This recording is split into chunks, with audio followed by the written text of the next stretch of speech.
Well, hello there, how is everyone? I hope you're all well. So this is video 2 of 2. So if you've only seen one, there's 2 videos today. Always mess that up. Straight into the meat and potatoes, however. As earlier on we talked about the fact that there is this new hearing that is going to happen prior to the scheduled preliminary hearing on the 26th of June, and that has sent people into a frenzy as to what this could potentially be. And one of those things is, does it have a connection with this potential exculpatory evidence that Bethany Funk holds? Or is it just a fishing expedition and this is being blown up out of all proportion? Who knows? But at the end of the day, it's being said that there is going to be this additional hearing, there's going to be a sit-down, and why? Now, interestingly, T-Rev, and if you don't know who T-Rev is, please go and check him out. His video is in the description of this video. And why it's interesting is it goes back, and sometimes it's interesting when you get this far down the track to start looking back at some of the things that were said, some of the reactions to especially the families of the victims.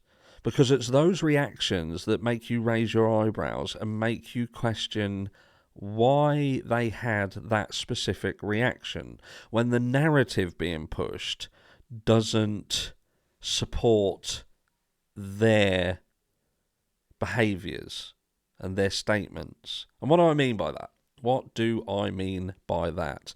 Well, specifically, we're looking at the Gonsalves family, and in particular, we saw Steve being quite vocal during it, but can you... the guy had lost his child.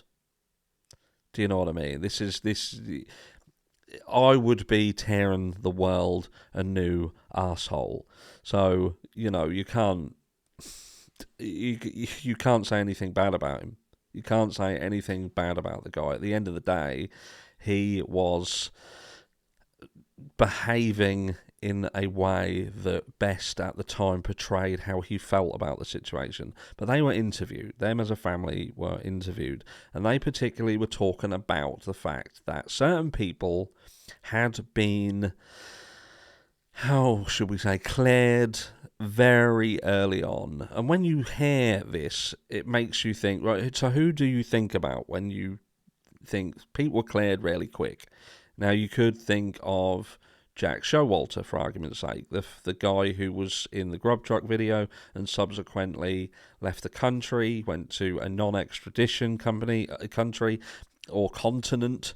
And look, I'm sure that was a pre-planned trip. It's completely coincidental that it just happened to be here. I believe that the family are involved in work in this area. I believe it's Kenya. And, you know, he left and never come back. And then you have the roommates themselves. And when you think of roommates and you think of people living together, that term, roommates. Now, if these were all loving people, you know, they all loved one another, they all got on like a house on fire, like the videos that we see. We do see TikTok videos that show them all having fun together. I've got videos that I can show you of me and my friends early, you know, back in the day when I was a young whippersnapper, that would portray much of the same thing. But we didn't all like one another.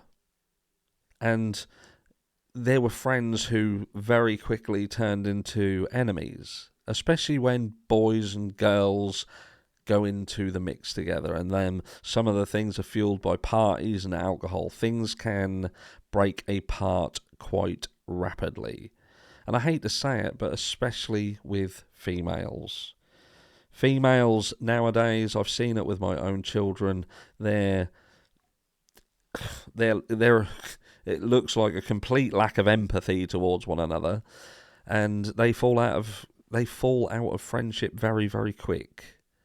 They can get back in friends very, very quick. But what I found very interesting was the fact that the Gonsalves family, they kind of give a nod to the fact that potentially it was the roommates who had been cleared incredibly quickly. And I think to myself, well, what would lead you to feel that way? Because it could have only been through something that you had witnessed or something that you had been told.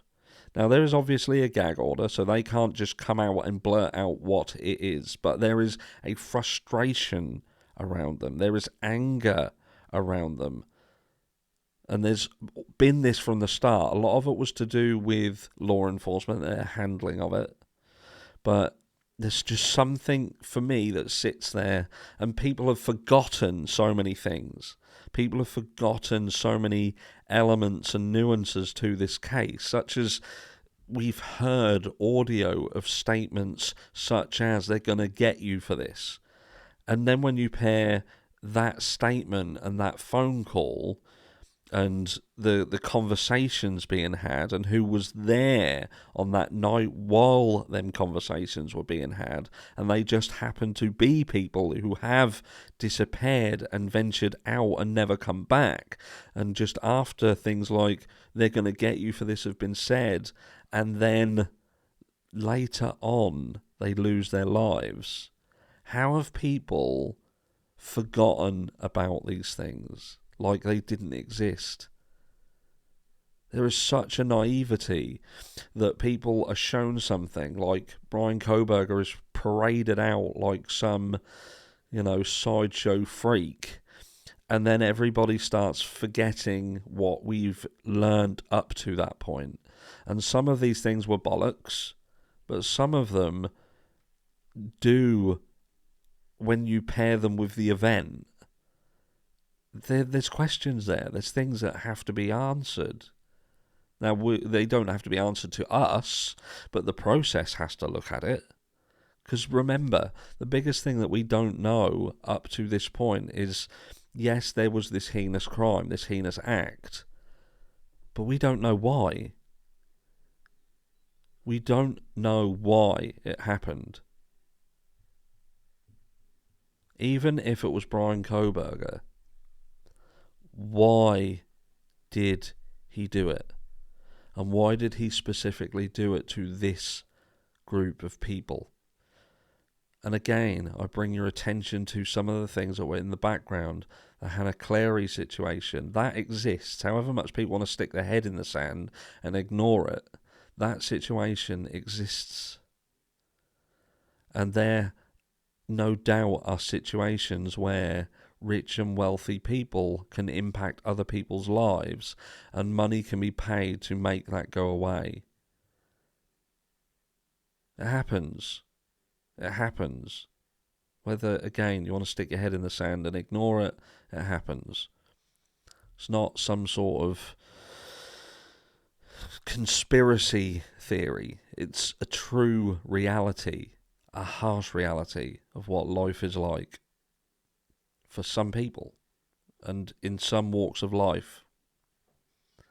But let me know down below what for you is the biggest element of this case that you feel has been forgotten about, been pushed under the carpet, that just is not existing anymore in this case, and no one is taking it into consideration, and you feel that that is a mistake. I'll catch you all in the next one. What's up, Harsh fam? We just launched our new nonprofit organization, United Search Corps, where we're going to be advocating for the missing and families of the missing as well. And we need your help to spread awareness for our mission and also our fundraiser. There's a lot of equipment and necessary things that we need for this to be possible. So please take a second and share our fundraiser. For more information, please check out our website, unitedsearchcorps.org. Go over to my YouTube channel and check out our announcement video as well. The links will be in the description below. Thank each and every one of you for your time and consideration. Thank you.